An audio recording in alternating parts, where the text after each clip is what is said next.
اور یہ بڑا پازیٹیو ہو سکتا ہے پاکستان کے لیے. آپ کو بھی جو سٹوری ہے وہ بتاتے ہیں. برکس کا آپ نے سنا ہوگا جو ہے بیسیکلی فارمیشن ہوتی ہے برازیل، روس، چین، انڈیا اور جنوبی افریقہ کے ایک اتحاد کی، جس کو ہم لوگ کہتے ہیں برکس. اور ان کے رہنماؤں کی کانفرنس جو ہوئی ہے 22 سے 24 اگست تک جوہانسبرگ میں ہونے جا رہی ہے، جو اس وقت جاری ہے. اور برکس ممالک کے رہنماؤں کی یہ اہم کانفرنس آج بھی ہوگی. اور 24 اگست کو برکس کے رکن ممالک کے رہنما افریقی رہنماؤں سے ملاقات کریں گے. برکس کے ممالک جو ہے مل کر عالمی معیشت کا جو ہے چوتھائی حصہ جو ہے وہ بنانا چاہتے ہیں. اور یہ جو ممالک ہیں عالمی تجارت کو جو ہے 5واں حصہ ہیں، اور دنیا کی 40% سے زیادہ آبادی کا بھی گھر ہے صرف یہ جو ہے 5 ممالک. اور برکس کے جو وزرائے خارجہ کا جو پہلا اجلاس جو ہے وہ 2016 میں ہوا تھا. اور اب جو میجر اس میں جو نیوز ہے 2006 میں ہوا تھا، اور اس میں جو میجر نیوز ہے وہ یہ جس کے اوپر آج ہم نے یہ پروگرام رکھا ہے، یہ سیگمنٹ رکھا ہے، وہ یہ ہے کہ چائنا نے جو کہ میجر سٹیک ہولڈر ہے برکس کا، اس نے پاکستان کو انوائٹ کیا ہے کہ وہ آ کے برکس میں جو ہے برکس کا حصہ بنے. اور یہ کتنی ایک زبردست ڈیولپمنٹ ہو سکتی ہے پاکستان کے لیے، پاکستان کے فیوچر کے لیے، پاکستان کے اکانومی کے لیے، پاکستان کی ڈیولپمنٹ کے لیے. اس پہ ہمیں بات کرنے کے لیے ہمیں جوائن کیا ڈاکٹر حسنین صاحب نے، جو کہ ایک اکانومسٹ ہیں اور اس وقت چائنا میں موجود ہیں، جن کی بڑی ایک کڑی نظر ہے سی پیک پہ، پاکستان کی جو چائنا کے ساتھ جو پروجیکٹس ہیں ان کے اوپر، بیلٹ اینڈ روڈ انیشیٹو کے اوپر اور برکس کے اوپر. ان کو ویلکم کرتے ہیں. السلام علیکم. جی وعلیکم السلام، تھینک یو ویری مچ. اچھا حسنین صاحب، سب سے پہلے تو یہ بتائیے کہ اب یہ جو برکس کا اجلاس جاری ہے، آہستہ آہستہ جو ہے اس کو ڈیولپ کرتے ہیں، جیسے جیسے وہ کچھ سٹیٹمنٹس آ رہی تھیں وہ بھی میں آپ کے ساتھ ڈسکس کروں گا. لیکن سب سے پہلے میں چاہتا ہوں کہ آپ جو اس سٹیٹمنٹ آئی ہے جو شی جن پنگ کی طرف سے آئی ہے، پاکستان کو انوائٹ آیا ہے ٹو جوائن برکس، یہ پاکستان کے لیے کتنا ایک اہم گیم چینجنگ ڈیسیژن ہوگا؟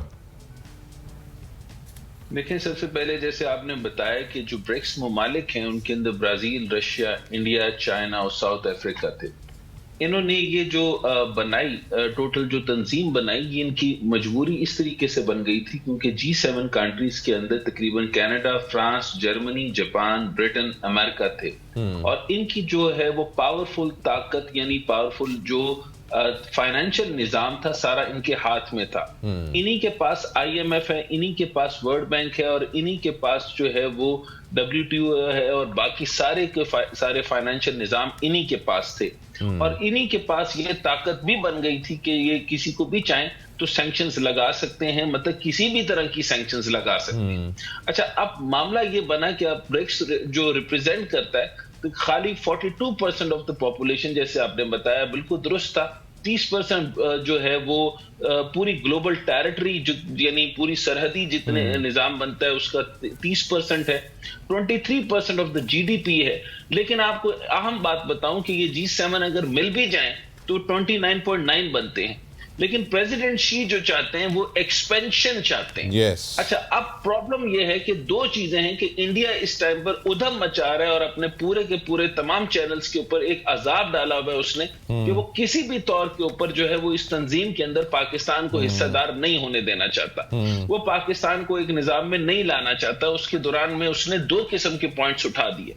ایک، سب سے پہلے تو اس نے پوائنٹ اٹھا دیا کہ کوئی سرٹن لیول کی اگر GDP نہیں ہے اور ایک پر کیپٹا انکم کے مطابق وہ نہیں بنتے تو ان کو نہ آنے دیا جائے، اور دوسری کسی قسم کی ان کے اوپر سینکشنز ہیں ان کو نہ آنے دیا جائے. یہ ایک چلاکی کے ساتھ اس نے ایک طریقہ کار بنایا تاکہ وہ ممالک جو ہیں وہ نہ آ سکیں.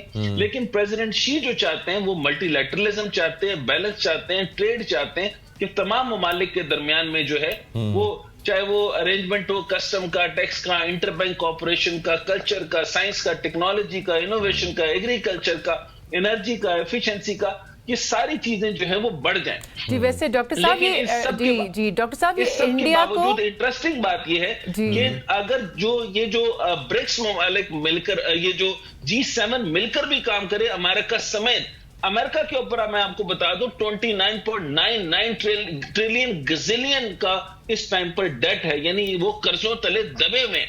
اس کا الٹرنیٹو نظام وہ چاہتے تھے.